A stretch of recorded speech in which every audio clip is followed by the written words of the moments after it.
తిరుమల వెంకన్న లడ్డూ ప్రసాదంలో కల్తీ నెయ్యి వాడారన్న మాట సృష్టించిన ప్రకంపనలు పెరుగుతున్నాయి తప్ప తరగడం లేదు. తాజాగా దేశ అత్యున్నత న్యాయస్థానం కూడా ఈ వివాదంలో ఒక చెయ్యి వేసింది.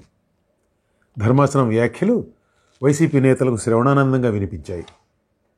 సుప్రీంకోర్టు వ్యాఖ్యలకు సాక్షి పత్రికలో ఇచ్చిన కవరేజే దానికి సాక్ష్యం. ఆ కవరేజీని చదివి తీరాలి.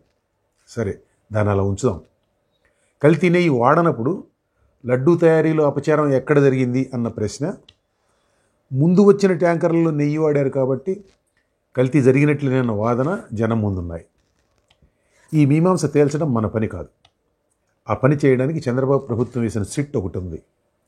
సిట్తోనే ఆ పని చేయించాలా లేక మరేదైనా కేంద్ర దర్యాప్తు సంస్థతో చేయించాలా అన్నది తేల్చే పనిలో ఉంది సుప్రీంకోర్టు ప్రస్తుతం. కాబట్టి విషయం వారికి వదిలిపెడదాం మనం. రేపు దర్యాప్తులో ఏం తేలుతుందన్న సంగతి అలా ఉంచితే, కల్తీ నెయ్యి ట్యాంకర్లు తిరుమల వచ్చాయన్న వాస్తవంలో మాత్రం తేడా లేదు. ఆ నెయ్యి వాడారా లేదా అన్న విషయం తర్వాత.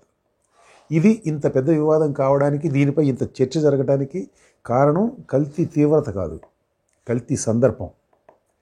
కల్తీ జరిగింది తిరుమల వెంకటేశ్వరుడి ప్రసాదం తయారీకి ఉపయోగించే నెయ్యిలో.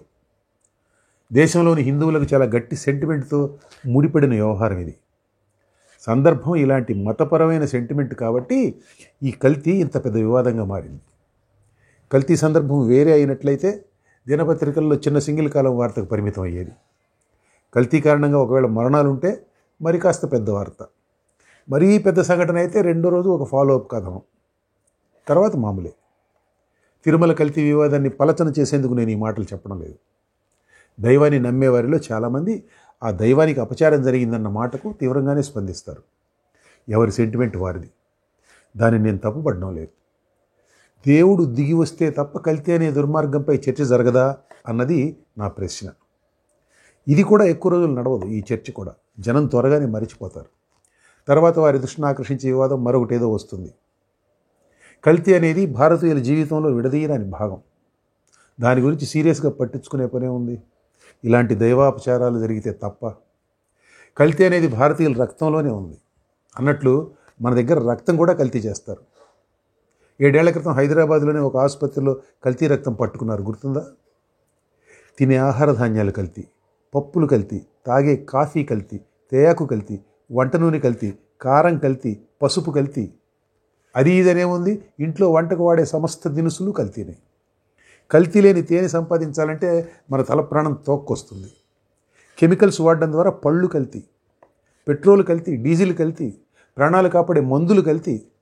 ఇక మరో మందు, అదే సారాయి. దాని సంగతి చెప్పనే అక్కర్లేదు. కల్తీ సారా తాగి జనం అసూలు బాసిన వార్తలు మనకు నిత్యకృత్యం.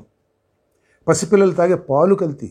నీళ్లతోనే కాదు సుమా, యూరియా, డిటర్జెంట్, సబ్బు, హైడ్రోజన్ పెరాక్సైడ్ వంటి ప్రమాదకరమైన వాటితో. పసిపిల్లల ప్రాణాలతో చెలగాటమాడే కల్తీకి తెగబడడాన్ని ఎలా అర్థం చేసుకోవాలి? ఆహార పదార్థాల కల్తీ ఏదైనా కానీ మనిషి ఆరోగ్యాన్ని హరించేదే. ఎవరికి ఖాతరుండదు.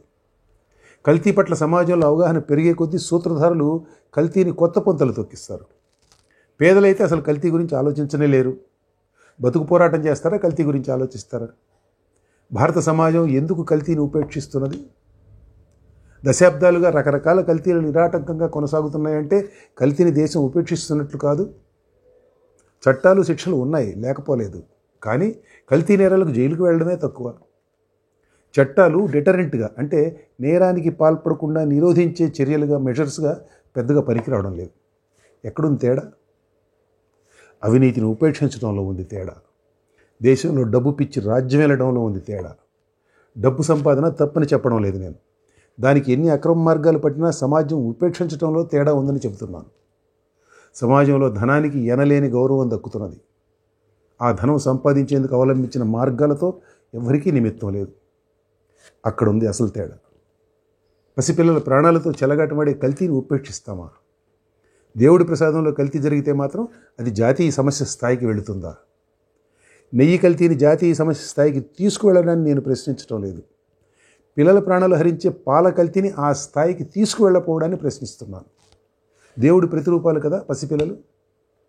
తాగే పాలనే కాదు, ఏ ఆహార పదార్థం కల్తీనైనా తీవ్రంగా చూడొద్దు.